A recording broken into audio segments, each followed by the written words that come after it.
Goel sir and all the senior dignitaries and all my friends. So next 1.5 hour, we are going to listen to 4 case studies, and I feel privileged and honored to chair this wonderful session on enhancing the process efficiency by digital technology.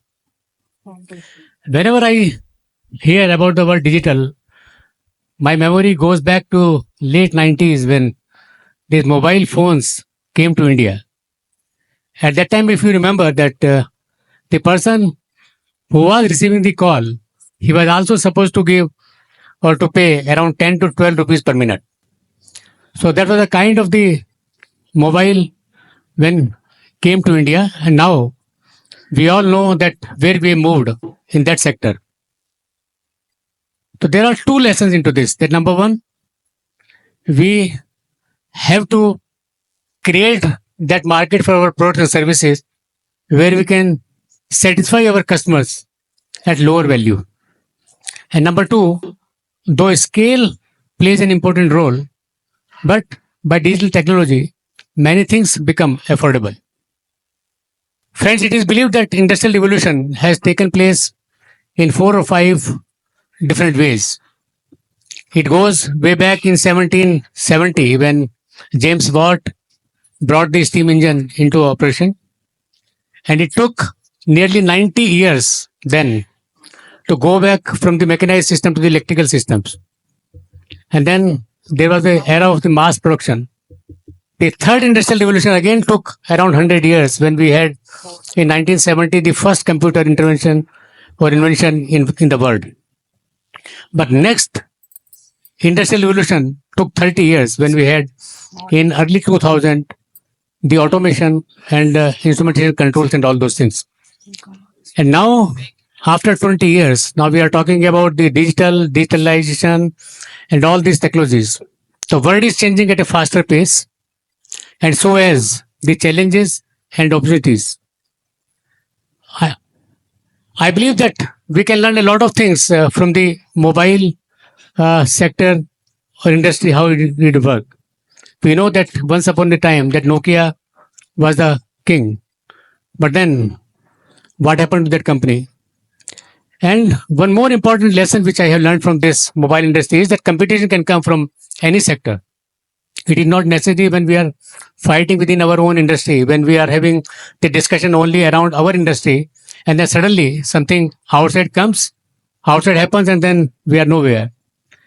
Who thought at that time when the mobile industry will come, then all the MP3 players, all the VCR players will wipe out?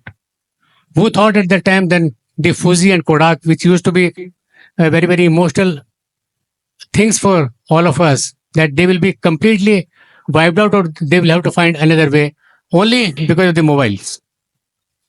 So when we talk about the pulp or paper industry, so I personally feel that though it is good to have the healthy competition among all of us, but at the same time, we must find a way how to increase the paper consumption. Can we look for the plastic substitution? Because what is happening, there wood-based industry, now they are having a lot of competition from MDF and the plywood industry, and there is a lot of scarcity of raw material. So I was just wondering, how can we leverage the knowledge available within the paper industry? Today, more than 350 paper mills are operating in India. And we know that the suppliers are limited. So how can we come together and coordinate among ourselves so that we all work together for a larger purpose rather than having the inward view? And I feel that the few things which are time tested, that for any industry, for any organization to survive, is the quality improvement, the cost structure improvement, the delivery improvement, innovation, productivity. And this digital technology is going to help us. I also believe that though the digital technology is important, but at the same time, the culture of the organization, culture of the nation also plays very, very important role in having these kinds of technology. You can't have digital technology with the less skilled manpower. So the need is that besides having this digital technology in our factories, we must create that kind of conducive atmosphere where our staff members and our workmen, they feel comfortable with these technologies.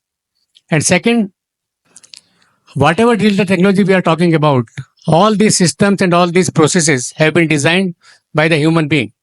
So I believe that limitation or whatever we can think, it will also depend that how much limits we can cross in our mind. So with these thoughts, I'm sure that all these four case studies will motivate us to bring about the certain things which might be interested to many of us here. So I would request each one of you to please pick up the better practice which you find from these case studies. And later on after this session, you can talk these four speakers and let us take this journey forward. Let's take this learning forward. And we all are together into this. And I think long live pulp and paper industry. Thank you. Thank you very much.